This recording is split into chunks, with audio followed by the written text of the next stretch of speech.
के जा रहा है या उसका टेम्परेचर वैसे ही ज़्यादा है किसी भी वजह से। एक तो ये हो गया। दूसरा, आपका सेटअप लगा हुआ है, उस सेटअप के साथ कोई ऐसी ओवन या कोई ऐसी हीट वाली चीज़ चल रही है जिसका इम्पैक्ट टेम्परेचर आ रहा है आपके इस इक्विपमेंट के ऊपर।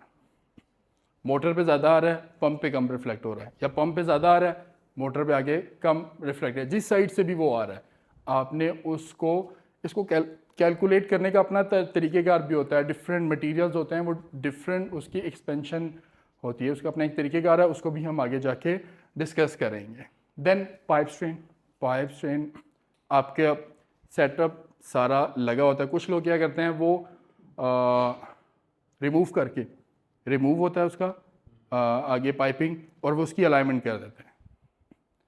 अब उसके बाद जब वो उसके साथ चेन ब्लॉक डाल के उसको खींच के जब वो आप उसको टाइट करेंगे तो आपके ख्याल में आपकी वो लिफ्ट नहीं हो जाएगी एक साइड से, उसमें एंगुलर मिसअलाइनमेंट आ जाएगी उसमें। तो पाइप स्ट्रेन कनेक्ट होना चाहिए, प्रॉपर कनेक्ट होना चाहिए, उसके बाद अलाइनमेंट करें ताकि वो उसके अकॉर्डिंगली आपको प्रॉपर अलाइन करवा दे। तो मिसअलाइनमेंट की ये 3-4 रीजंस हैं। जब भी आप लोग अलाइनमेंट करें तो आपके माइंड में आनी चाहिए कि अच्छा यार ये तो मेरी बेस है। नॉर्मली मैंने देखा है आज तक कोई भी कंपनी मैंने ऐसी नहीं देखी जो कि बेस को पहले अलाइन करती हो, बेस को चेक करती हो, या उसके लिए उसके पास कोई इक्विपमेंट हो। अंदाजे से ही कर रहे होते हैं ज़्यादातर। तो बेस को आप जो उसकी फ्रेम है उसको आप फिलर गेज से भी चेक कर सकते हैं। लाजमी नहीं है कि आप इतना महंगा टूल लें, आप फिलर गेज से भी उसको चेक कर सकते हैं, वैसे भी आप उसको देख सकते हैं। इन सारी चीज़ों को हम आगे डिस्कस भी कर लेंगे। यस, इसको हम आगे देखेंगे इसको आगे। अच्छा, अब मशीन के ब्रेकडाउन होते हैं, उसमें अगर आप सबसे नीचे देखें ना, जो 84% है वो बैड या रॉन्ग वर्क मेथड्स हैं। उनमें हमारे यही सारे आते हैं। बैड माउंटिंग होगी, बैड फिक्सचर्स आ गया, प्रॉपर अलाइनमेंट नहीं है, प्रॉपर फिटिंग नहीं है, प्रॉपर लुब्रिकेशन नहीं है। सबसे ज़्यादा जो आपकी मशीन के फेलियर की रीज़न है वो यही है। तो हमें अपने ये मेथड्स को बेहतर करना है, और मेथड्स आजकल जो प्रॉपर मेथड्स हैं वो सिर्फ और सिर्फ इक्विपमेंट्स के थ्रू ही हो रही हैं। मॉडर्न टूल्स के बगैर पॉसिबल नहीं है। देखिए, अगर मैं किसी डॉक्टर के पास भी जाता हूँ ना, वो अगर मुझे कहे नहीं यहाँ तो ठीक है, मैं उसकी बात पे यकीन ही नहीं करूँगी। ये कैसे तूने चेक किया, ये कोई चेक करने का तरीक़ेकार है? जो आएगा प्रॉपर मुझे स्ट्रैप लगाएगा, चेक करेगा, खूबसूरत सी नर्स आएगी, चेक करेगी, प्रेशर सारा वो चेक करके, ब्लड प्रेशर तो मैं कहूँगा यार ये अच्छा है, इसने प्रॉपर गैजेट्स यूज़ किए हैं, और मैं उसके ऊपर बिलीव भी करूँगा। तो अब जो विदाउट गैजेट्स आप कभी भी नहीं पहुँच सकते प्रॉपर जो है उसके फेलियर के ऊपर। इंडस्ट्री के साथ ना आप नॉर्मल लाइफ में भी ना आप कह लें कि ये चीजें चेंज हो रही हैं। आप जाते हैं ना, पहले एक होता था हाँ जी की ऑर्डर था होटल में जाते हैं ना, आप जाते हैं तो आपको लड़की आती है, वो आपके पास उसके पास पैड होता है, पैड के ऊपर वो आपको मतलब टूल्स साथ के साथ चेंज हो रही हैं, बिल्कुल ठीक है, साइड की तरफ जो है ना। बिल्कुल ठीक है। अब आप ऑर्डर भी लेना चाहते हैं तो पहले टेबल नंबर 2 का ये लगा दें, इतना ऊंचा बोलता था, अब वो यहाँ से लगाते हैं, ऑटोमेटिकली उनके पास चला जाता है, उनको आवाज़ लगाने की ज़रूरत नहीं पड़ती, और वो आपका ऑर्डर ले लेते हैं। बिल्कुल ऐसा है, ठीक है। ये मॉडर्न सी है ना, बेसिकली मॉडर्न चीज़ों की तरफ हम लोग जा रहे हैं। अच्छा, अब जो अलाइनमेंट है ना, जो आपकी ओवरऑल अलाइनमेंट है, सिर्फ लेज़र की बात नहीं हो रही, ओवरऑल अलाइनमेंट, वो बेसिकली 5 स्टेप मेथड है। सबसे पहला आपका प्रिपरेशन होती है। अब प्रिपरेशन क्या होती है, इसको हम आगे फर्दर डिस्कस भी करने वाले हैं। उसके बाद रफ अलाइनमेंट होती है। एक हम रफ अलाइनमेंट करते हैं डायरेक्टली, ऑफ कोर्स हम लोग डायल गेज नहीं लगा देते या स्ट्रेटजी नहीं लगाते, अपने तौर पर जितनी होती है उसको क्लोजेस्ट ला के उसके बाद हम करते हैं। Then next rough laser alignment. अगर आपके पास लेज़र है तो फिर हम लोग लेज़र के थ्रू एक अलाइनमेंट करते हैं, उसका प्रोसीजर भी हम दिखाएंगे। सॉफ्टवुड चेक बहुत ज़रूरी है, सॉफ्टवुड के बगैर कोई अलाइनमेंट नहीं हो सकती। लेज़र अलाइनमेंट या कोई भी अलाइनमेंट है वो आपको बोल्ट टू बोल्ट लेके जा रहा होता है, आपको क्रॉस में, वर्टिकल में आपको बोल्ट्स की वैल्यू बता रहा होता है। अगर वो बोल्ट्स आपस में ही अलाइन नहीं है तो आप कभी भी उसको अलाइन नहीं, उसने आपको बताना है कि फ्रंट वाले 2 बोल्ट्स में आप इतनी शिम ऐड कर दें। वो इवेंचुअली जब ऐड करेंगे तो मिस अलाइन ही रहेगी, क्योंकि उसकी बेस ही वहाँ से ख़राब है, सॉफ्ट फुट ही वहाँ पर नहीं हुआ। तो इसको हम डिटेल से ज़रूर देखेंगे। एंड देन आखिर में लेज़र अलाइनमेंट टॉलरेंस के साथ हम लोग अलाइन करेंगे। एंड देन इसकी सबसे ज़रूरी चीज़ जो आपको लेज़र अलाइनमेंट में मिलती है वो इसकी डॉक्यूमेंटेशन मिलती है। पूरा आपका एक डॉक्यूमेंट बनता है कि उस पर पूरा ऑप्शन आता है कि इसका ऑपरेटर कौन था, किसने ये अलाइनमेंट परफॉर्म की है, बिफोर अलाइनमेंट वैल्यूज़ कितनी थी, कितनी मिस अलाइन थी विद पिक्चर्स, और आपने कितनी शिम ऐड की और ऐड करने के बाद क्या वैल्यूज़ आई थी उसकी, उसके नीचे आपके सिग्नेचर और सब कुछ होता है, और बड़ी अच्छी एक रिपोर्ट बन जाती है जो कि आप प्रेजेंट कर सकते हैं कि इस डेट को हमने ये अलाइनमेंट परफॉर्म की थी। तो ये इसका सबसे जो बेनिफिशियल पार्ट है वो ये है।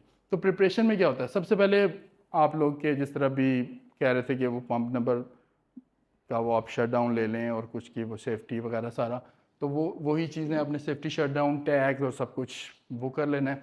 Then visual check for foundation remove करते हैं ना, तो हम लोग फाउंडेशन को ज़रूर देखें कि फाउंडेशन में किसी भी किस्म की कोई प्रॉब्लम आपको विजुअली नज़र आ रही है कि नहीं आ रही।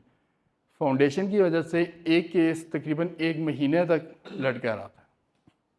हमारी टीम ने उनको कहा था कि आपकी जो सीमेंट की फाउंडेशन है वो ठीक नहीं है, उसकी वजह से प्रॉब्लम आ रहा है। वो कह रहे हैं कि फाउंडेशन में दिखा दें सामने विजुअली कोई प्रॉब्लम है। बेसिकली वो जनरेटर था, और काफ़ी क्योंकि उसको उठाना और मूव करना काफ़ी प्रॉब्लम होता है, काफ़ी आपको टाइम चाहिए होता है। इवेंचुअली फिर क्या हुआ कि उसको रिमूव किया गया, और जब उसको रिमूव किया जो नीचे सीमेंट की फाउंडेशन थी उसमें इतना बड़ा बीच में गड़ा था, वो बीच में से ख़राब हो चुकी थी। तो फाउंडेशन जो है उसको साथ साथ चेक करना बहुत ज़रूरी है। क्लीनिंग रिमूविंग आप लोगों ने साथ ज़रूर करनी है, ताकि आप लोग जो शिम्स वगैरह रख रहे हैं, अगर वहाँ पे कोई भी मेटल पार्टिकल कोई चीज़ वहाँ पर है और उसके साथ आप ऊपर शिम रख भी देते हैं, तो वो शिम प्रॉपर तरीके से वहाँ पर नहीं आ रही होती। थोड़े थोड़े जो है ना इन गैप्स की वजह से आपकी अलाइनमेंट इवेंचुअली आउट हो जाती है, टॉलरेंस से वो बाहर चली जाती है। फिर रिप्लेस डैमेज शिम्स। हम लोग जो शिम यूज़ कर रहे होते हैं ना, कई इंडस्ट्री में मैंने देखा है वो तो बहुत ही बुरी शिम्स यूज़ कर रहे होते हैं। जो चीज़ अवेलेबल होती है, जो क्रीम है यार ये वो पतली उठा के लाना, उसको काट के शिम डाल दी। लिटरली कराची में एक एटीएम कार्ड था शिम्स के तौर पे। किस वो पता नहीं किसका एटीएम कार्ड होगा, कोई वो होगा, लेकिन मैंने अपनी आंखों से देखा। पुरानी बात है, काफ़ी पहले मैंने देखा था, 2013-14 की बात है, लेकिन मैंने देखा था अपनी आंखों से। तो कोई मैनेजर हो वो कहे यार तुम लोग ये नहीं होता, हेलो मेरा कार्ड वही अलाइनमेंट की नहीं हुई। ऐसे ही है। फिर देखिए लास्ट में आपने check foundation flatness and level. अब जिस तरह हमारे ये मॉडर्न टूल है, इसके साथ एक एक्सेसरी आपको और लेनी होती है। आप अपने जितने भी मशीन्स हैं आप उनकी फ्लैटनेस को चेक कर सकते हैं, स्ट्रेटनेस, फ्लैटनेस, ट्विस्ट, सब कुछ आप चेक कर सकते हैं कि इसमें आपने डिफरेंट उसमें पॉइंट मार्क करने होते हैं, और वो आपको बता देता है कि ये जो आपको देखने में बिल्कुल स्ट्रेट लग रही होती है उसमें किस पॉइंट में डिप है, किस में अप है, किस में डाउन। तो एक छोटे से आप इसके साथ एक्स्ट्रा एक वो लेके आप इसको स्ट्रेटनेस फ्लैटनेस भी इसकी चेक कर सकते हैं। देन रफ अलाइनमेंट है। रफ अलाइनमेंट आप लोग रफ अलाइनमेंट है ऑलरेडी कर रहे होते हैं। सारे बोल्ट्स को आप लोग लूज़ कर दें।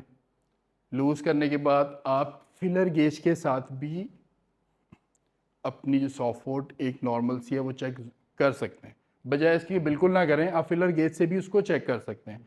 आप फिलर गेज नीचे लगाएं उसके, अगर तो वहाँ पे फिलर गेज कंप्लीट लग रहा है, मतलब अगर किसी एक पॉइंट पे वो जाके फंस रहा है, तो इसका मतलब है उसमें ये वाली सॉफ्टवुड के अलावा एंगुलर भी है, वो भी आगे हम डिस्कस करेंगे सॉफ्टवुड की टाइप को। तो जितना भी उसमें किसी में गैप अगर दिखा रहा है तो वो शिम वहाँ पर आप उसको डाल सकते हैं।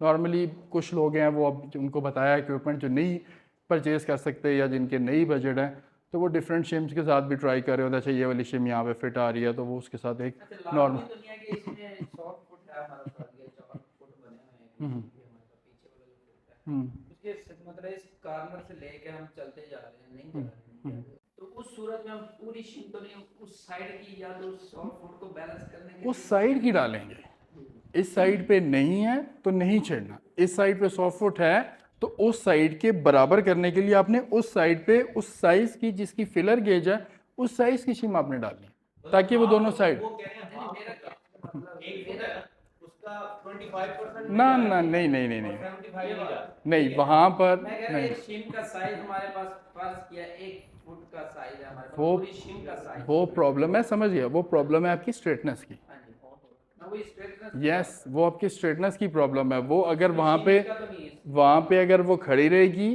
तो वो आपको इशू देती रहेगी, उसको आपको ठीक करना होगा बाय मशीनिंग या किसी भी तरीके कार से।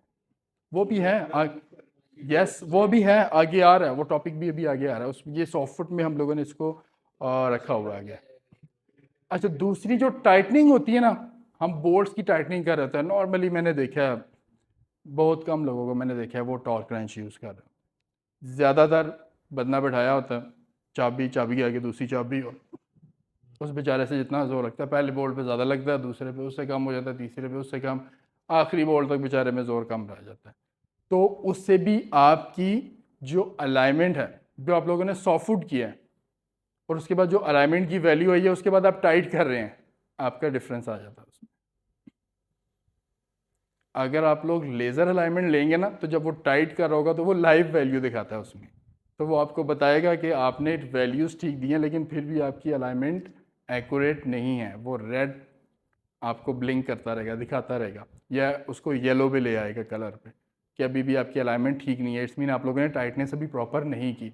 तो प्रॉपर टॉर्क रेंच के साथ उसको प्रॉपर टॉर्किंग के साथ हम उसको माउंट करते हैं या फिट करते हैं। फिर आपकी लेज़र के साथ अलाइनमेंट होती है, इसकी अपनी फिक्सर होते हैं, वो आगे हम उसको डिटेल के साथ देखेंगे। फिक्सर आपने लगाने हैं, आपके पास डिपेंड करता है जिस तरह अगर आप इजी लेज़र का इक्विपमेंट लेते हैं तो इजी लेज़र में इसमें ऑप्शंस हैं, कुछ लोगों के पास स्पेस कंस्ट्रेंट होते हैं वो पूरा उसको मूव नहीं कर सकते, कुछ हाफ मूव कर सकते हैं, कोई कम्प्लीटली 360 भी रोटेट कर सकते हैं, तो इसमें ये सारे ऑप्शंस अवेलेबल होते हैं, आप इस तरीके से इसकी अलाइनमेंट कर सकते हैं। एंड 4th नंबर पे आप उसका जो 100 फुट है proper measure and adjust 100 foot with laser system and feeler gauge. Laser system में आपको ये 1 बाय 1 एक एक बोल्ट ओपन करवाता है कि आप इसको ओपन करो, वो उसकी वैल्यू मेजर करेगा कि कितना इसने ट्रैवल किया एंड देन आप उसको क्लोज करो, लेकिन ये आपको टॉर्क रेंच के साथ करना हो। यस लेकिन वो आपको प्रॉपर टॉर्क है सब, हाँ वो फिलर गेज पे लिखा हुआ उन्होंने, आप मतलब ये वाले यूज़ कर सकते हैं उसमें, लेकिन टॉर्क रेंच से आप उसको प्रॉपर करेंगे, जिस पे एक बोल्ट टाइट हो रहा है उसी पे आपके सारे बोल्ट भी अकॉर्डिंगली टाइट होने चाहिए। और इसकी 100 फुट की अपनी वैल्यू है कि ये 0.05 mm के अंदर इसकी वैल्यू रहनी चाहिए, अगर इससे ज़्यादा चली जाती है तो इसकी टॉलरेंस है बेसिकली, इससे अगर ऊपर चली जाती है तो वो आपका 100 फुट होगा और उसको आपको 100 फुट को ख़त्म करना होगा वहाँ से बाय एडिंग शिम्स।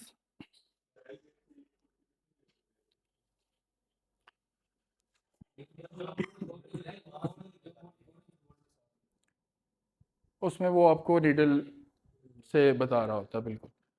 लास्ट पॉइंट है आपका, डेफिनेटली आपने अलाइनमेंट लेनी है, आपने सारी वैल्यूज़ उसकी मेजर करनी है, वो आपको बताएगा कि आपकी पैरेलल एंगुलर कितनी मिस अलाइनमेंट है, उसको आपने डॉक्यूमेंट करना है। और जो मैंने आपको पहले बताया था पूरा आपको एक कंप्लीट डॉक्यूमेंट देगा विद पिक्चर्स, आप उसकी पिक्चर लेके वो भी उसमें डाल सकते हैं उसकी रिपोर्ट में, और आप खुद भी खड़े हो सकते हैं इक्विपमेंट के साथ कि मैंने ये अलाइनमेंट की है, और उस यस उसके साथ यस बिल्कुल है, वो आप उसमें पिक्चर डाल सकते हैं।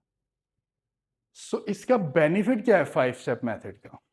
अब अगर आप लोग भी अपनी अलाइनमेंट जिस तरीके से कर रहे हैं डिफरेंट कन्वेंशनल तरीके कार के साथ, आप प्लान कर सकते हैं आगे फर्दर अलाइनमेंट के लिए, गारंटी को करेक्ट इंस्टॉलेशन होगी पूरी लेज़र के साथ, वो आपको सारा कुछ बता रहा होगा कि यहाँ से आपकी ये बेस में फ्लैटनेस है, यहाँ से इसमें ट्विस्ट आया हुआ है, और यहाँ पर आपने 100 फुट करना है, कितनी शिम आपने उसमें ऐड करनी है, और लास्ट में आपकी पूरी एक रिपोर्ट जो है वो आपको मिल रही है। तो ये बेसिकली इसके टॉप बेनिफिट्स हैं। ओके, अच्छा, हमारे पास थोड़ा सा टाइम का मुझे बता दें कि हमने किस टाइम तक इसको लेके जाएंगे, और हमने तो नॉर्मली कितनी देर वो अलाइन लाती है? आप लोगों का क्या तरीक़ेकार है? आप लोग कब जाके उसको दोबारा चेक करते हैं कि यार अब ये हमने अलाइन कर दी, या जब वो दोबारा खुलती है तभी देखते हैं? अभी नहीं, हम क्वार्टरली पंपों को देख रहे होते हैं।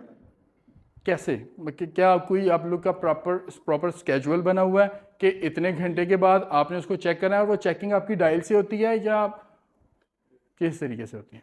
कुछ पंपों को स्टेटस से करते हैं, ओके जो बड़े हैं उनको डायल से करते हैं। ओके, इसका अपना एक रिकमेंडेशन है, OEM रिकमेंडेशन है, जो आपकी न्यू इंस्टॉलेशन होती है वो आफ्टर 500 से 2000 आवर कॉन्टीन्यूसली ऑपरेशन के बाद आपने न्यू इंस्टॉलेशन किया है, इसके दरमियान में आपने उसको दोबारा जाके, यानी 1 से 3 मंथ कॉन्टीन्यूसली ऑपरेशन के बाद आपने उसको दोबारा जाके देखना है। और जो नेक्स्ट रिवीजन होगी इसकी, वो 4500 से 900 घंटे के बाद आपने इसको दोबारा ज़रूर देखा है, यानी 1 ईयर, 6 मंथ से 1 ईयर। और आगे अगर वो परफेक्ट ऑपरेशन में चल रहा है तो आपने उसको एवरी 2 to 3 ईयर्स, ये लेजर से लेज़र से एवरी 2 to 3 ईयर्स आपने उसको अपने सेटअप में, अगर वो ओपन हो भी रहा है, नहीं भी ओपन हो रहा, तो आपने उसको देखना है। देखिए, स्ट्रेट एज जो है ना, वो आपको कपलिंग दिखा देगा, ठीक है।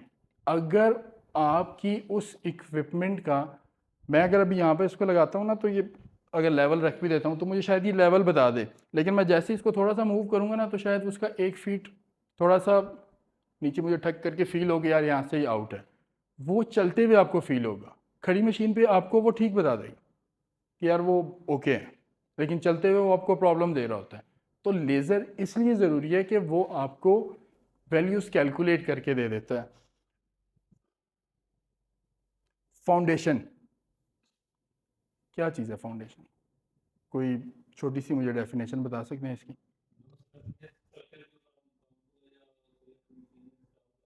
यस, जो हमारी मशीन को something to keep the machine in place, अपनी प्रॉपर पोजीशन में उसको रखता है, वो बेसिकली हमारा स्ट्रक्चर होता है या फाउंडेशन होती है। मेजर इसका काम क्या होता है? या किस चीज़ की बनी होती है? या स्टील की बनी होती है या कंक्रीट की बनी हुई होती है?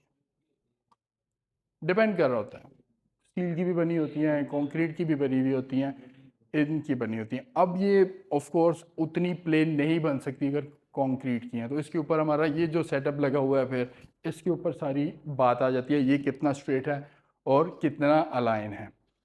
तो इस फाउंडेशन को अगर हम लेके चलें, तो ये जिसने बनाया वो भी इंसान ही था, और उसने इसको कितना स्ट्रेट, कितना मशीन किया है, किस चीज़ से बनाया, चाहे वो OEM से बन के आया। अक्सर हम लोग कहते हैं जेन्युइन है, जेन्युइन को हमने एक बहुत बड़ा हवा बनाया होता है कि यार जेन्युइन है भाई, जेन्युइन तो देखने की जरूरत नहीं होती। जेन्युइन को देखनी।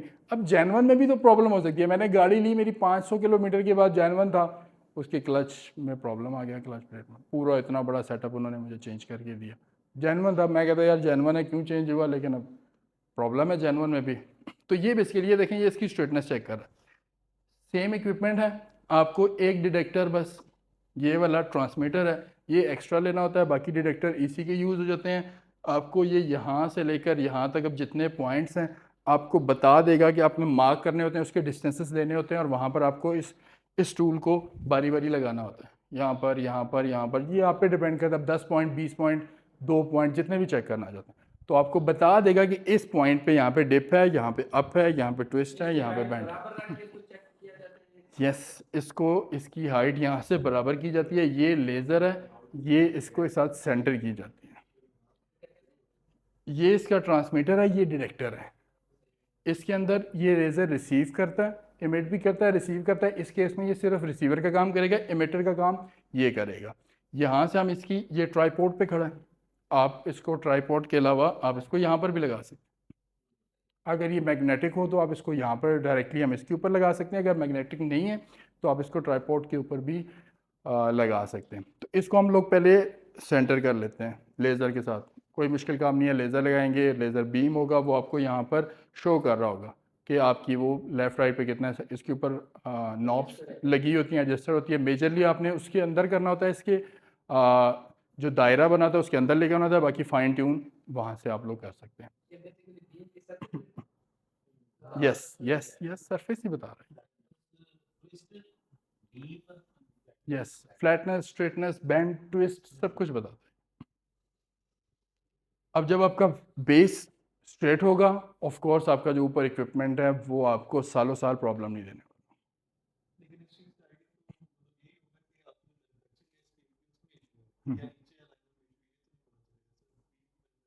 यस, इससे ही ये जो आपकी ऊपर बीम, यस यस, वहां से आप उसको नीचे से एडजस्ट कर लेंगे। अब इस बीम को तो आप नहीं छेड़ सकते अगर आपको वो ज़्यादा बता रहा है। थोड़ा बहुत अगर होता है इशू तो उसको लोग मशीन करवा लेते हैं, उधर ही लगे लगे आप उसको मशीन करवाते हैं अगर कुछ मामूली सा फ़र्क होता है। लेकिन अगर वो ज़्यादा बता रहा है तो फिर आपके नीचे बेस से यहाँ से एडजस्टमेंट होती है, फिर यहाँ से एडजस्टमेंट्स होती हैं इसकी। थोड़ा सा हमें क्विक लेके चलना पड़ेगा। ये बेसिकली इस तरीके से पूरा इसका प्रोग्राम चलता है और ये आपको बताता है डिफरेंट बोल्ट्स कहाँ से ये ट्विस्ट है, कहाँ से बेंड है, कहाँ से डाउन है, कहाँ से लेफ़्ट है, कहाँ से राइट है, और कहाँ पर आपने क्या क्या वर्किंग परफॉर्म करनी है। तो इस तरीके से इसका पूरा एक प्रोग्राम चलता है जो आपको आपकी फाउंडेशन को गुड करता है, क्योंकि फाउंडेशन की है।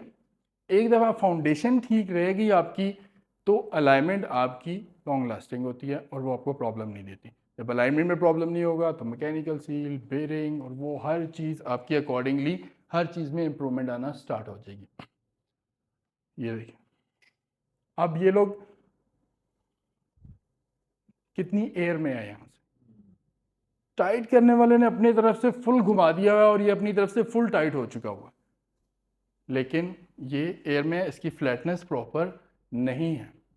अब वो हैंग एयर में हैंग कर रहा है, दूसरी तरफ से वो टाइट होगा, इस साइड से हैंग कर रहा है। अब ये किसी भी वजह से, मतलब पाइप स्ट्रेन की वजह से हो सकता है, बेस की वजह से हो सकता है, किसी भी वजह से होता है, लेकिन ये आपका फिट ख़राब है। और ये चीज़ आपको लेज़र बिल्कुल भी जो है ना वो इसको आगे लेके चलने नहीं देगी। वो कहेगी इसको ठीक करो तो ही आगे आपको वैल्यू वो ठीक बताएगी।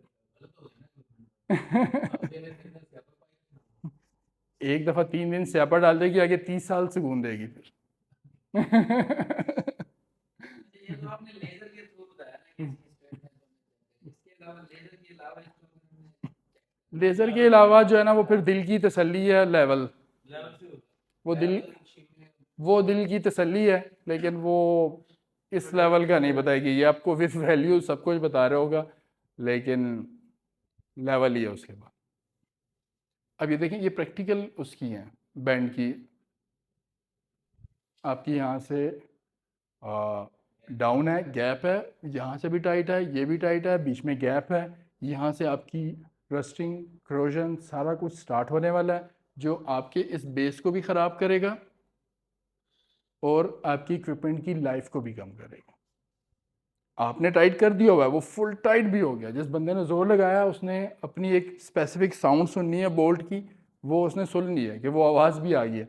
लेकिन आपकी जो बेस शाफ्ट अलाइनमेंट होती क्या है, इसकी डेफिनेशन क्या होती है कि आपके two or more shaft to each other with given tolerance के अंदर आपके दो जो मीडियंस होते हैं, जो दो इक्विपमेंट्स होते हैं, वो आपस में कोलिनियर हो जाते हैं। अब वो लाजमी नहीं है कि वो बिल्कुल 0-0 पे आ जाए, उसकी अपनी टॉलरेंस होती है, उस टॉलरेंस के अंदर आपने उसको लेके आना है। 0-0 शायद इंडस्ट्री में पॉसिबल नहीं है। यस, ट्रेन मतलब ये वाली अप टू है। मोर में आप उसको 5-6 डिफरेंट इक्विपमेंट्स में, यस, गियर बॉक्स आ सकता है, 2 आ सकते हैं, 3 आ सकते हैं। उसमें उस केस में फिर ये होता है ना कि आप उस साइड से रिवर्स शुरू करते हैं। खैर उसके आगे हम आगे देख ले होंगे। तो align shaft rotation centre to the other shaft rotation centre basically आपकी अलाइनमेंट है। लेकिन इसमें जो सबसे की पॉइंट है वो क्या है कि आपने टॉलरेंस लिमिट के अंदर आना है। अब उस टॉलरेंस लिमिट का आइडिया आपको होना चाहिए। आप चाहे डायल इंडिकेटर से कर रहे हैं, स्ट्रेट एज से कर रहे हैं, आपको उस टॉलरेंस लिमिट का कैसे आइडिया हो रहा होता है कि ये इसकी टॉलरेंस लिमिट है। इस टूल में आपको वो बिल्ट इन उसके अंदर ISO का चार्ट है और वो ऑटोमेटिकली जब आप उसको RPM देते हैं वो खुद ही पिक कर लेता है। उसको भी हम आगे डिटेल से देखने वाले हैं। हम जब अलाइनमेंट करते हैं तो हम उसको डिफरेंट पोजीशन के ऊपर घुमाते हैं।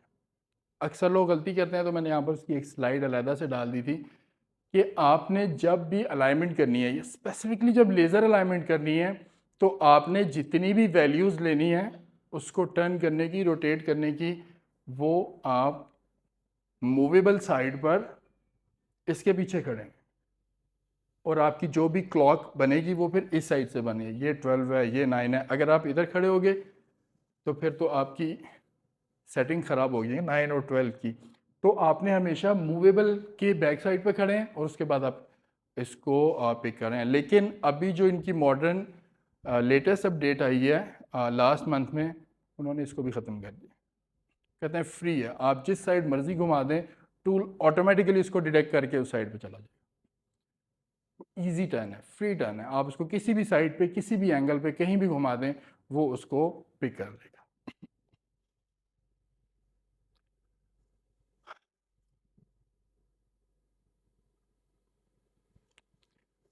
हमारी जो मिस अलाइनमेंट होती हैं, नॉर्मली तो आपको आइडिया है, ये 3 टाइप की मिस अलाइनमेंट होती हैं। एक को हम बोलते हैं parallel miss alignment, offset miss alignment भी कहते हैं। इसमें क्या होता है, जो आपका स्टेशनरी मशीन है और एक मूवेबल है, ये तो आपने स्टेशनरी कर ली, वो उसको चेक करता है कि जो स्टेशनरी पार्ट है, जो रुका हुआ होता है, जिसको आप मूव नहीं कर सकते, मूवेबल उससे कितना डाउन है या अप है।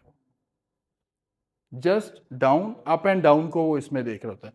दूसरा जो है वो आपका एंगल है, कि आपका कितना एंगल पे है, बैक वाला या आगे वाले फुट नीचे है या बैक वाला फुट नीचे है। इसको आप पुरानी ज़बान में कहें तो ऊपर वाला जो है वो रेडियल कहते हैं, आप उसको रेडियल, यस, कह सकते हैं। रेडियली हम उसको कहते हैं, और इसको पैरेलल, पैरेलल, ऊपर वाले को पैरेलल कहते हैं। ये पैरेलल है। पैरेलल और एंगुलर, मतलब जो हम इसको नॉर्मली इंडस्ट्री में कहते हैं यार एंगुलर मिसअलाइनमेंट है या पैरेलल मिसअलाइनमेंट है, तो वो ये ऑफसेट और एंगुलर, यस, एक्सियल भी कह सकते हैं, यस यस, रेडियल एक्सियल आप कहें। दूसरी है कॉम्बिनेशन, आपके पास दोनों ही हैं, डाउन भी है, एंगल भी है, दोनों ही आपके मिसअलाइनमेंट्स हैं।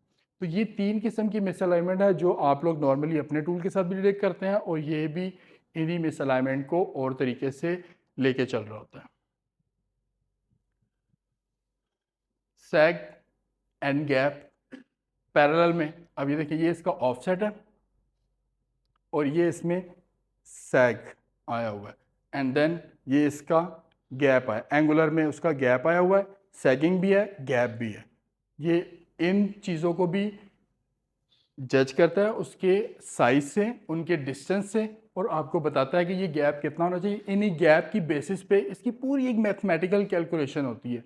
मैंने अभी इसमें ऐड नहीं की, दोबारा कभी अगर हमारा कोई सेशन होगा तो वो थोड़ी सी डिफ़िकल्ट भी हो जाती है, और अगर सही तरीके से समझ ना आए तो वो आपको मिसलीड भी कर सकती है। तो इसको हम बहुत ज़्यादा डिटेल के साथ भी करेंगे। So what measure can change the offset value, offset value को क्या चीज़ चेंज कर सकती है? ऑफसेट वैल्यू कौन सी थी? Up down. तो अगर हम इसको चेंज करना चाहें तो क्या क्या चीज़ इसको चेंज कर देती है, मतलब किस वजह से ये आ सकती है? ये चारों फुटों में मशीन देनी पड़ेगी, यानी एक ही साइज की चीज़ देनी पड़ेगी। Yes yes. और सैग एंड गैप क्या है? सैग, यस, रेडियल, ठीक है, और गैप एक्सियल में, एक्सियल में बता। ओके, ये हर एक के एंड पे हैं, तो आप लोगों ने इसको ज़रूर देखना है। Part 3 measurement method, straight edge आप लोगों का फेवरेट, डायल इंडिकेटर आप लोगों का फेवरेट, और लेज़र अलाइनमेंट हमारा फेवरेट। तीनों मेथड हैं, तीनों से अलाइनमेंट होती है, तीनों से लोग अलाइनमेंट करते हैं, ज़िंदा हैं, मशीनें भी ज़िंदा हैं, चल रही हैं। फ़र्क सिर्फ इतना होता है कि टाइम कितना लगता है अलाइनमेंट के ऊपर, बंदा एक्सपर्ट कितना है। आप लोग सारे एक्सपर्ट लोग हैं, काफ़ी साल हो गए हैं शायद कर लें। एक नया बंदा जब वो आएगा इस सिस्टम में, वो उतनी जल्दी इसको अलाइन नहीं कर पाएगा, प्लस फिर उसकी एक्यूरेसी में 18-20, 19-20, 17-20 का फ़र्क आ सकता है। तो तीनों ही तरीक़ेकार से अलाइनमेंट हो रही होती हैं, लेकिन सारे जो ये तरीक़ेकार है ना, एक टाइम पे रिकमेंडेड रहे हैं। आजकल जो रिकमेंडेड मेथड है वो ऑफ कोर्स लेज़र सिस्टम है। स्ट्रेट एज एक दौर में रिकमेंडेड था, अगर अलाइनमेंट करनी है तो स्ट्रेट एज से ही करनी है, क्योंकि और कोई चीज़ ही अवेलेबल नहीं थी। लेकिन जब इससे प्रॉब्लम फेस करना शुरू हुई, इंजीनियर्स आए और उन्होंने इसके ऊपर रिसर्च की, प्रॉब्लम क्या है, तो डायल इंडिकेटर आ गया। डायल इंडिकेटर में आपने वैल्यूज़ देखना शुरू कर दी कि यार कितना मूव कर रहा है, कितना गेज ट्रैवल कर रहा है। उसके बाद फिर आप लोगों ने इसकी कैलकुलेशन करनी है, चाहिए ट्रैवल कर रहा है, इसको मैंने इसके मूवेबल से स्टेशनरी इनको आपस में माइनस करना है, डिवाइड करना है। मैंने मूवेबल इनटू स्टेशनरी का जो डिस्टेंस होता है उससे डिवाइड करके मल्टीप्लाई बाय 100 करूँगा तो मेरा वर्टिकल आ जाएगा, प्लस 100 करूँगा तो मेरा एंगुलर आ जाएगा। और उससे आप लोग उसको वैल्यूज़ देना शुरू कर देंगे। लेकिन उसमें भी काफ़ी सारे इश्यूज़ आना वो शुरू हुए, तो फिर लास्ट में जो अभी लेटेस्ट रिकमेंडेड प्रैक्टिस है वो लेज़र अलाइनमेंट की है। आपने जस्ट 2-3 वैल्यूज़ देनी है, सब कुछ बाकी उसने करना है, सारी कैलकुलेशंस वो खुद ही कर रहा होता है। जी, अब जिस तरह डायल इंडिकेटर है ना, उसमें अगर आपकी मशीन जब खड़ी हुई है ना, खड़ी मशीन के ऊपर उसने आपको कपलिंग, जिस तरह ये देखें, कपलिंग इसने इन एनी केस यहाँ पे स्ट्रेट कर देनी है आपको। आपने अगर इस साइड से ये देखें, ये गैप आ रहा है, आपने एक बोल्ट के ऊपर रखा या दूसरे दोनों आगे फ्रंट वाले बोल्ट्स के ऊपर शिम रखी, तो इसने ऊपर ट्रेवल कर लेना है और यानी केस यहाँ पर टच हो जाना है। एंगुलर ट्विस्टिंग अगर बैक साइड पे अभी भी एग्जिस्ट कर रही है, लेकिन इसने यहाँ पर आपको टच करवा दिया है, तो आपने इसको कंसिडर करना है कि ये अलाइनमेंट हो चुकी है। हाँ, एक्सियल देखें आप, यस, उस वजह से वो उसमें एक तरफ बेंडिंग और ये चीज़ें आना शुरू हो जाती हैं, जो आपके इस कन्वेंशनल में आप लोग नहीं चेक कर सकते। अभी जब हम लोग प्रैक्टिकल करेंगे ना इसका, लेज़र का, तो आपको उससे आइडिया होगा कि ये किस तरीके से काम करता है और कितना क्विकली काम करता है और कैसे प्रिसीजन से ये आपकी मिसअलाइनमेंट को पकड़ता है।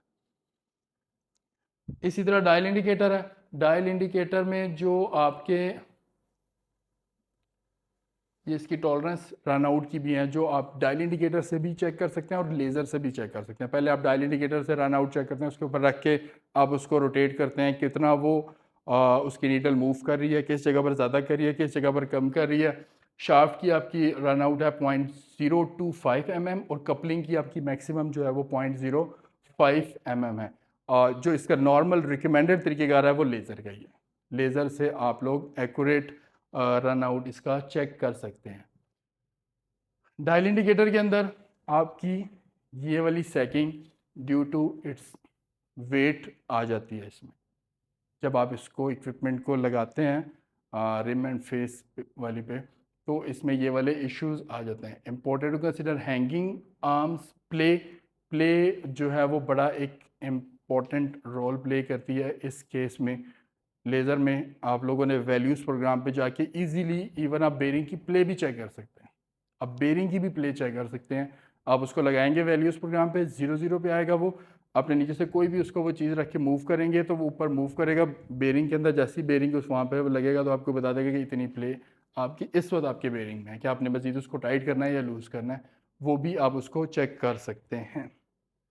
देन लेज़र अलाइनमेंट, ये भी एक ट्रेनर है, शाफ्ट अलाइनमेंट के ट्रेनर ये, वो जियोमेट्रिक अलाइनमेंट के ट्रेनर थे, ये शाफ्ट अलाइनमेंट। तो लेज़र अलाइनमेंट प्रॉपर इसका देखें, अपना डिस्प्ले यूनिट है। अगर आप डिस्प्ले यूनिट नहीं भी लेना चाहते, नॉर्मल आप उसके साथ करके मोबाइल के साथ भी कर सकते हैं, लेकिन ये प्रॉपर इंडस्ट्रियल डिस्प्ले यूनिट है, वाटर प्रूफ है, IP67 है, घिरा भी दें, नीचे भी फेंक दें, ड्रॉप टेस्ट भी है इसका, इसको कुछ नहीं होता। इसमें पूरा इसका प्रोग्राम हुआ होता है, उस प्रोग्राम के थ्रू आप इसको चेक कर सकते हैं। टॉलरेंसेस कई जगह पर ये लग नहीं सकता होगा। नहीं, इसमें नहीं, इसका इशू ये हाइट का इशू क्या चीज़, इसकी बात कर रहे हैं या इसकी बात कर रहे हैं? इसकी बात कर रहे हैं।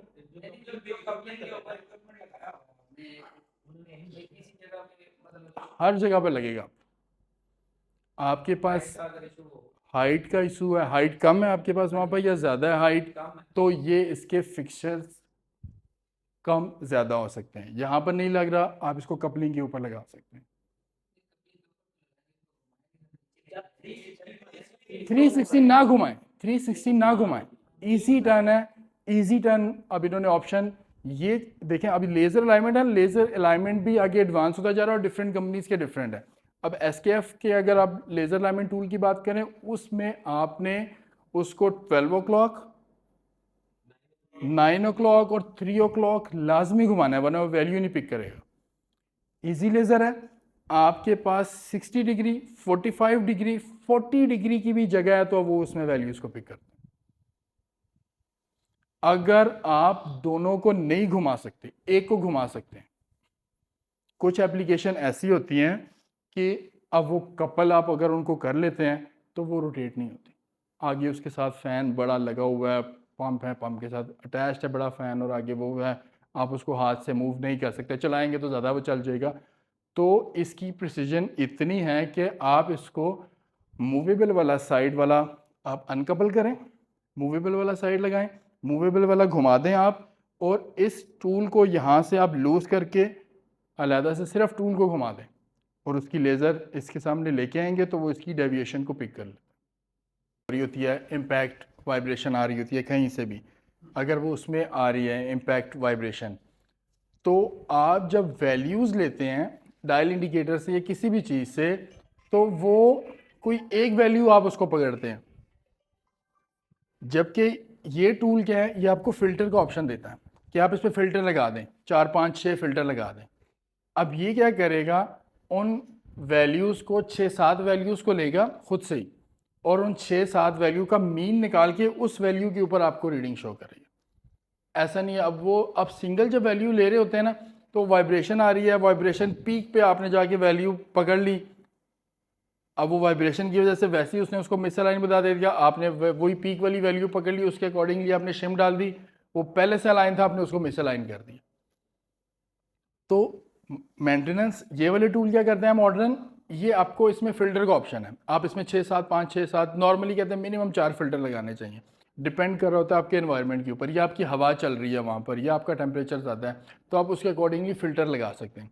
फ़िल्टर लगाएंगे तो वो आपको उतनी वैल्यूज़ लेके उसका मीन के साथ आपको अलाइनमेंट करवाएगा, जो कि इन एनी केस आप लोगों के टॉलरेंस लिमिट के अंदर आएगा। तो ये इसका एक और बेनिफिट होता है।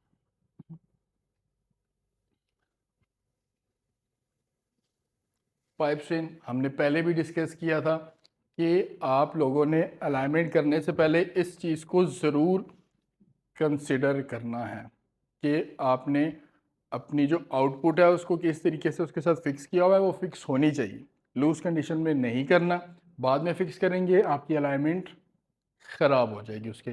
तो ये चेक बिफोर अलाइनमेंट है, इस चीज़ को पाइप स्ट्रेन को ज़रूर आप लोगों ने कंसिडर करना है। इसको अगर हमारा फर्क करें जैसे ये बता रहे हैं हम्म फोटो में, हम्म। तो सबसे पहले तो हमें फैब्रिकेशन करवानी पड़ेगी इसकी। नहीं नहीं, किस चीज़ की फैब्रिकेशन? मतलब अब देखें ना, अब ये जबरदस्ती आप कह रहे हैं कि लगाया है, जैसे वो आपकी फाउंडेशन आगे से फॉर्म वाली साइड से थोड़ा फर्क आता ये है, होगी। अब ये मतलब मैं कहता हूँ कि अगर हम लोग इसको खोल दिया हमने, इसमें 3 इंच का गैप आ गया ऐसे लाइन में, तो क्या हमें वो लाइन फैब्रिकेट करवानी चाहिए उसके हिसाब से? नहीं, अब देखें ये इसलिए कहा हुआ है कि आप लोग इसको खोल के अलाइनमेंट करेंगे और फिर इसको लगाएंगे तो ये दोबारा ऊपर से उठ जाएगी। आप इसको लगे रहने दें, इसी कंडीशन में आपने इसकी बोल्टिंग टाइट की हुई है। अब जब आप करेंगे, अब अपनी स्ट्रेटनेस को जब इसकी बेस को स्ट्रेट करेंगे या सॉफ्ट फुट को करेंगे, तो ये आपको इन दोनों को इसी के अकॉर्डिंगली अलाइन करवा देगा। अव्वल तो ये आपका स्ट्रेट होना चाहिए। लेकिन सर इसकी तो एक लिमिटेशन है कि Yes. आप बोर्ड से बुला सकते हैं, अगर ये बहुत ज्यादा है अगर उससे आपने टाइप तो कर लिया, यस, अगर उससे ज़्यादा आप है, बुलाएंगे तो डेफिनेटली वो अपने को अगर वो 0.05 लिमिट 0.05 के अंदर नहीं आ रही, तो इट्स मीन कि आपकी उसमें प्रॉब्लम है। आप जितनी मर्जी अलाइनमेंट कर लें, वो इक्विपमेंट आपको हर 6 7 महीने बाद खोलना पड़ेगा। मैं वही कह रहा हूँ कि देखें खास करके की बॉडी के ऊपर आपने ये देखना होता है कि कितना आप इस लाइन को एडजस्ट कर रहे होते हैं और किस मटेरियल पे कर रहे हैं, क्योंकि अब ये नीचे फाउंडेशन बोल्ट ज़्यादा मजबूत है, खास करके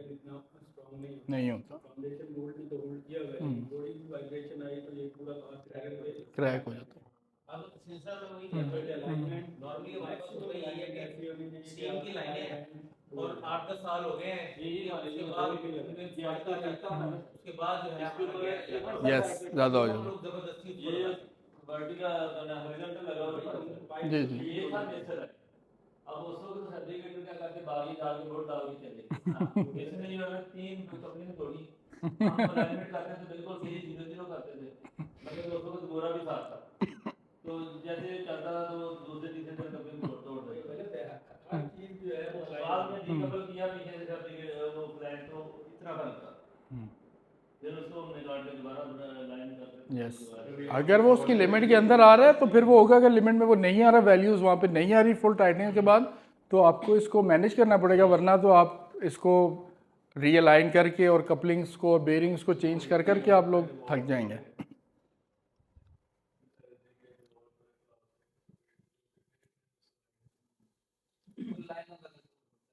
सॉफ्ट फुट के ऊपर हमने काफ़ी बात कर ली है इससे पहले भी, अब ये इसका अपना डेडिकेटेड टॉपिक है सॉफ्ट फुट का। सबसे ज़्यादा अहम, सबसे ज़्यादा ज़रूरी, सॉफ्ट फुट के बगैर कुछ भी नहीं है। सॉफ्ट फुट अगर आपका आउट है तो make an alignment without checking soft foot is often waste of time. Waste of time है, आप जितनी मर्जी अच्छी अलाइनमेंट, जितना मर्जी 2 घंटे लगा के बड़ी प्रिसाइज अलाइनमेंट कर लें, अगर उसका बेस ही ख़राब है, जितनी मर्जी आप उसको शिम दे दें, जैसे ही आपने उसको चलाना है तो इवेंचुअली उसमें आपको वाइब्रेशन आने ही आनी है उसमें, क्योंकि उसकी बेस ही ख़राब है। जब बुनियाद ही ख़राब होगी तो कभी भी ऊपर वाला इक्विपमेंट आपको ठीक लाइफ नहीं देगा। बात हो रही है कि जब अलाइनमेंट करके आपने कवर चेक करना है, आप इसी वजह से करना है कि बाद में आपको सॉफ्ट फुट नजर नहीं आ रहा, आपको बेस्ट भी नहीं हो सकता, लेकिन जब आप दोबारा करेंगे तो आपको मिस अलाइन मिलेगा, इसका मतलब आपके फाउंडेशन में ये सॉफ्ट फुटिंग है। अभी देखिए, अब सॉफ्ट फुट होता क्या है कि आपका जो इक्विपमेंट है, मोटर, पंप, इंजन, जो भी चीज़ है, वो 3 फीट पे है, 2 फीट पे है, हैंग कर रहा है, चौथा फीट उसका वहाँ पर उसको फील नहीं हो रहा। शिमिंग एरर की वजह से होता है, लोग बहुत ज़्यादा शिमें डाल देते हैं अक्सर, काफ़ी 4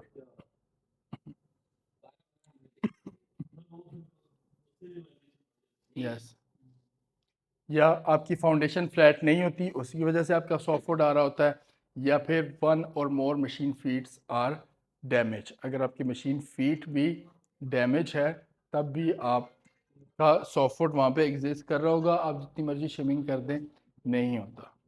अब ये देखें, डिफरेंट टाइप्स होती हैं सॉफ्ट फुट की। बात कर रहे थे ये वाली एंगुलर सॉफ्ट फुट की, स्टार्ट में आपने ही बात की थी इस सॉफ्ट फुट की कि एक साइड से वो जा रही है और एक साइड से वो नहीं जा रही इसमें, तो ये आपकी एंगुलर सॉफ्ट फुट है और इसको आपने क्लियर करना ही है इन एनी केस। अब वो अगर आपकी इस बॉडी में प्रॉब्लम है या इस बॉडी में प्रॉब्लम है, वो आपने उसको देखना है और उसके अकॉर्डिंगली आपने इसको क्लियर करना है। पैरेलल है, नॉर्मली शिमिंग की वजह से ये एरर आ रहा होता है, वहाँ पे रस्ट आ गया, पेंटिंग प्रॉब्लम आ गई, इस वजह से ये आ रहा होता है, ये आपकी बेस की वजह से आ रहा होता है। ये आपकी स्प्रिंग सॉफ्ट फुट होता है, स्प्रिंग सॉफ्ट फुट। आपका जो बेस है खड़ी मशीन पे आप उसको कर रहे हैं वो बिल्कुल ठीक है, जैसे ही वो चलती है उसमें आपका कोई ना कोई इशू आना स्टार्ट हो जाता है। वो क्या होता है, वो आपका बेंट होता है, आपकी जो उसका बेंड आ रहा है। आपने नॉर्मली आपने चेक किया वो बिल्कुल ठीक है, उसमें 0-0 आ गया, लेकिन जब वो चलता है तो उस बेस का नीचे वाली बेस के साथ इशू चल रहा है, वो उसमें बेंड आ रहा है, वो स्प्रिंग वाला कहला रहा होता है। यस यस, नहीं नहीं, ये वो स्प्रिंग नहीं है, ये वो स्प्रिंग बात नहीं हो रही। नहीं नहीं, वो ये स्प्रिंग की बात नहीं हो रही। नहीं नहीं, ये वो स्प्रिंग नहीं है, ये इसको इन्होंने ये बेसिकली इजी लेजर ने अपनी टर्मिनोलॉजी में इसको नाम दिया हुआ है स्प्रिंग सॉफ्ट फुट का, कि वो जो बेंट होता है ना एक साइड से उठी हुई है, तो आपको तो फिलर गेज के साथ ठीक लग रही होगी, लेकिन जब वो चलेगी तो वो बेंड जब नीचे जाएगा या ऊपर जाएगा तो वो उसको सॉफ्ट फुट करेगा। या फिर आपकी इंड्यूस सॉफ्ट फुट है कि 1 फीट आपका जैसे ही वो रोटेशन के ऊपर आता है पंप या कोई चीज़, तो वो 1 फुट में आपको प्रॉब्लम देता है, दूसरा जो है वो आपका ठीक रह रहा होता है, ठीक चल रहा होता है। तो इस केस में आपका कोई ना कोई प्रॉब्लम आपके इस बेस के साथ है, वो कोई डैमेज है, क्रैक है, इस तरह का कोई इशू इसमें आ रहा होता है। यस, ये पाइप स्ट्रेन की वजह से भी आ सकता है, तो उस पर जब लोड पड़ता है तो वो उसको क्रैक कर सकता है। तो ये आपके डिफरेंट टाइप्स ऑफ सॉफ्टवुड हैं, जो कि 4 हैं बेसिकली।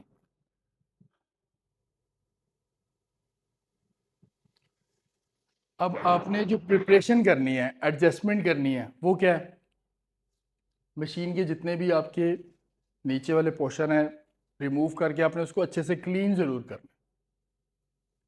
छोटे छोटे पार्टिकल जो बीच में रह जाते हैं, जिनको आमतौर पर आप नहीं बॉदर करते, हाथ से जितना साफ़ कर लिए, प्रॉपर इसका एक ब्रश मिलता है,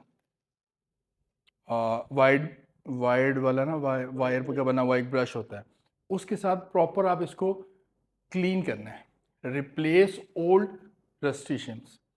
एसएस की शिम यूज़ करें, कोशिश करें, सालों साल चलती है। एक दफ़ा मंगवा लेंगे, बनी बनाई शिम्स लेनी है। इसके बॉक्स में भी होती है ना नहीं नहीं नहीं, वो अलहदा होती है वो अलहदा होती हैं। वो एसएस की शिम बनी होती हैं डिफरेंट। अच्छा, अब इसमें डिफरेंट साइज़ होते हैं आपके। 50x50 का है, 75x75 का है, 100x100 का है, 125 है। जो सी शिम है उस साइज़ का आप लोगों ने शिम लेनी है। तो सिम आपकी एक्यूरेट साइज़ की होनी चाहिए। अवॉइड होममेड शिम्स, शीटें काट काट के ख़ुद जो आप बना रहे होते हैं, नहीं बनती ठीक। तो हाँ, मैक्सिमम 3 to 4 शिम्स 1 फीट के नीचे आपने यूज़ करनी है। Replace a number of thin shims with a few thick ones. पहले आपकी 3 शिम्स पड़ी हैं, अलाइनमेंट कर रहे हैं, उसने आपको बताया कि यार 1.2 मिलीमीटर की ऐड करें, तो आप पहली वाली भी निकाल लें, देख लें पहले कितनी वाली है। पहली वाली 0.7 की बन रही है, टोटल 1.7 हो गया, तो एक 1 वाली और एक 0.7 वाली ऐड करके 2 शिम कर लें। मिनिमम शिम्स के साथ जाने की कोशिश किया करें। अब ये देखें, जो बोल्ट होता है, अगर हम लोग जो मैं साइज़ की बात कर रहा हूँ ना, 50x50, 75x75, आप होममेड खुद से जब काट रहे हैं, बोल्ट के साथ mount the shim close to the bolt but without contact. Bolt के साथ बीच में टच नहीं होनी चाहिए उसमें। आपका अपना ग्रिप वाला एरिया है, वो आपके पास बाहर रहना चाहिए। ये मूव कर रहे हैं, एक साइड पे ना हो, बोल्ट बीच में टच करना हो, टच ना हो, उसके सेंटर में आ रहा हो, ताकि आप ओके, जैसे ही आप बोल्ट को टाइट करते हैं उसके साथ वो टच हो रहा होता है, तो आपकी शिम को साइड से लेके जाता है, वो काटता है उसको, और उसकी वो टाइटनेस पे शिम की जो अपनी बैलेंस होता है वो उसको भी आउट कर देता है। तो इसकी वजह से प्रॉपर साइज जो आपका इक्विपमेंट की फीट का होता है, उसके अकॉर्डिंगली शिम ही यूज़ करनी है आपको।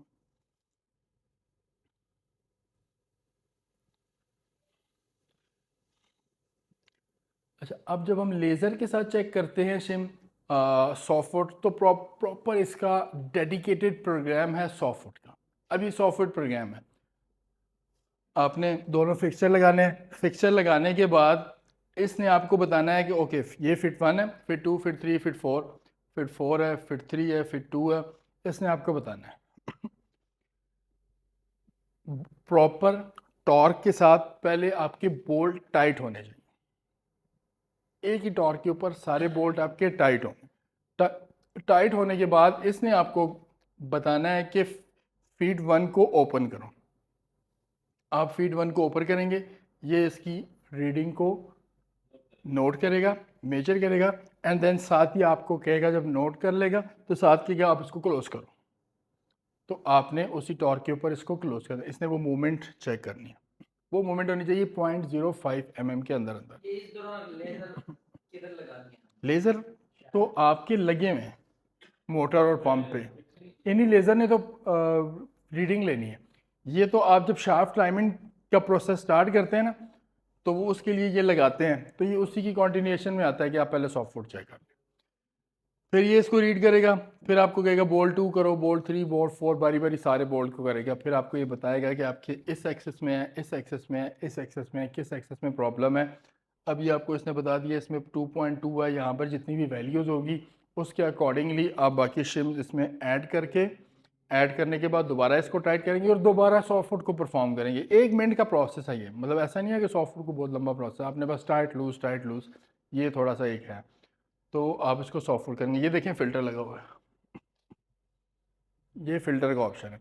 आप ओपन एयर में कर रहे हैं, वहाँ पे हवा है, वहाँ पे वाइब्रेशन है, इम्पैक्ट वाइब्रेशन है, इम्पैक्ट टेम्परेचर है, काफ़ी सारी चीज़ें जो बीच में आ रही होती हैं।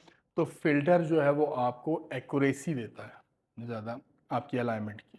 आपको किसी एक पीक हाई पे या पीक लो पे या किसी एक वैल्यू के ऊपर अलाइनमेंट नहीं करवा देता, वो आपको मीन के ऊपर वैल्यू अलाइनमेंट करवाता है।